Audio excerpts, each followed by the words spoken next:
Hi, second grade students. Today's story is from Knowledge 3, Lesson 8, called Marathon.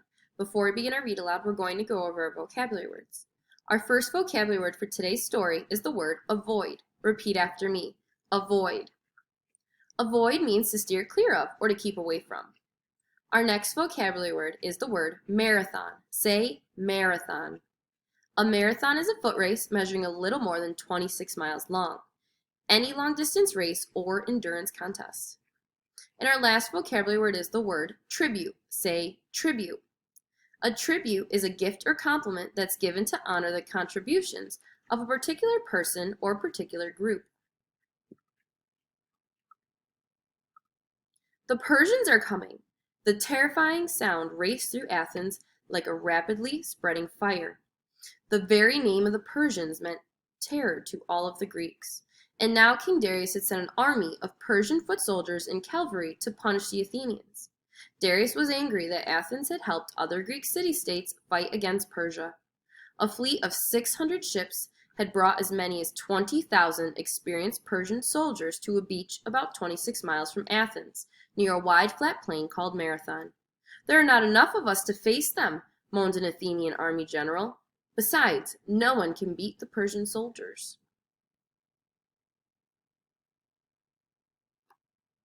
But another Athenian general, a man named Miltiades, answered, "The Persians fight for a king most of them have never seen and who cares nothing for them. We fight for our freedom and for the freedom of our children. That must be worth something in battle." Now in those days the Athenians had 10 elected generals plus another military leader called a polemarch. Callimachus, the polemarch, gathered along with 10 generals including Miltiades to create a plan of defense. One of the generals asked, "The plain of Marathon is a perfect place for the Persians to attack us. There is room for their horsemen to move around us, and there will be nowhere for us to go to avoid their well-organized soldiers fighting on foot." Another general suggested, "Let us send our fastest runner to Sparta. The Spartans are the greatest fighters in Greece, and they will help us, and we might stand a chance." But it was 150 miles from Athens to Sparta, and some of the journey included rugged mountains and streams. The generals knew they would need a runner who was fast and strong. "Phidippides is our man," the generals agreed. "No one in Athens can touch him for speed over a long distance." So they sent swift-footed Phidippides to call the Spartans upon for help. Then the generals called together the 10,000 Athenian men of fighting age. In every Athenian home there were tearful goodbyes. At last the Athenians started off toward the plain of Marathon, about 26 miles away. Meanwhile, the Persians were camped out on a beach near the edge of the plain. The Persian commander in charge told his men, "We will win such a great victory here for King Darius that the rest of the Greeks will simply surrender to us." The Persians were so confident, their commander took no special steps to guard his camp other than sending the cavalry off on their horses to search the area a few times a day. As all this was happening, the strong legs and powerful heart of the Athenian messenger Phidippides carried him toward Sparta. Phidippides ran as he had never run before, stopping only a few times to drink from streams or rivers. He ran for almost 3 days until he reached Sparta and the 2 Spartan kings. "You must come with your armies at once, or it will be too late," he exclaimed. To his horror, the Spartan kings answered, "We cannot leave before tomorrow. Sparta is in the middle of a religious holiday honoring the gods, and our laws say we must finish before we leave to fight." "But by then the battle will be over and we will have lost," Phidippides exclaimed. He sent out again to carry the news to the Athenians that they would have to be on their own. As it turned out, this was not true. As the Athenians marched toward Marathon, 1,000 Greeks from another city, having heard the news, joined them. Together, the 11,000 Greeks marched over to the mountains to the plain of Marathon. As they did so, Phidippides arrived to say, "The Spartans cannot help us." The generals were horrified. "The Persian army is much bigger than ours, with many more soldiers," one pointed out fearfully. "We should surrender and beg for mercy," cried a second. "There will be no mercy," said Miltiades, the general who had spoken boldly back in Athens. "The Persians are here because we helped other Greeks strike back against them. The Persians will not stop until they have destroyed us."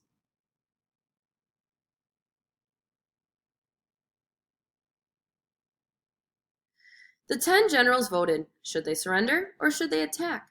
Each side won 5 votes. Then Miltiades remembered something. Callimachus was allowed to vote too. Miltiades told him, "The decision rests with you. You will decide whether we surrender and agree to serve the Persians, suffering all that this will bring, or whether we will fight and live as free people." Callimachus trusted Miltiades. "What do you think?" he asked. Miltiades answered, "If we do not fight, the people of Athens will be frightened too, and will surrender the city to the enemy. All of Greece will follow. But if we attack before fear sweeps through our camp, I believe we can win." Callimachus then said, "Then let us fight." Luck was with them. The Persian commander had sent his cavalry off again to make sure no other Greek armies were approaching. While the horsemen were away, the Greeks spread out in a wide line. The Greek generals purposely put out more men on either end of the wide line, leaving the middle at its weakest part. Then, shouting a loud battle cry, the Greeks charged. The Persians were startled. No one ever ran toward them. Nevertheless, they moved forward toward the Greeks. "Look how weak these fools have left their middle," laughed the Persian leader. But the laugh was on him, for just as the Greeks had planned, the Persians moved to the middle first and pushed back the Greek line. But then the stronger Greek forces on the edges circled around and attacked from the sides, catching the Persians in between them. The Persians, confused and unable to defend themselves, turned and ran for their ships, with the Greeks hot on their heels. In fact, the Greeks captured 7 Persian ships before the Persians could even reach them. The other Persians then sailed away. "We have beaten the mighty Persians," the Greeks told one another in amazement. Then they remembered their families waiting for the news at home. Legend says that Phidippides proudly volunteered, "I shall carry the news." He set out again, leaving the scene of the Battle of Marathon, and as he reached the gate of Athens, the people gathered around him. He was just able to gasp out one word, "Victory." Then his great heart, which had carried him to Sparta and back, finally gave out. Phidippides fell dead at the gates of Athens.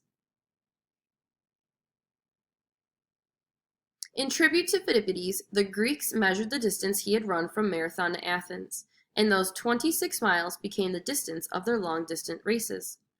And this is why today we call a long-distance race a marathon, in memory of Phidippides and all those who fought for freedom on the plains of Marathon.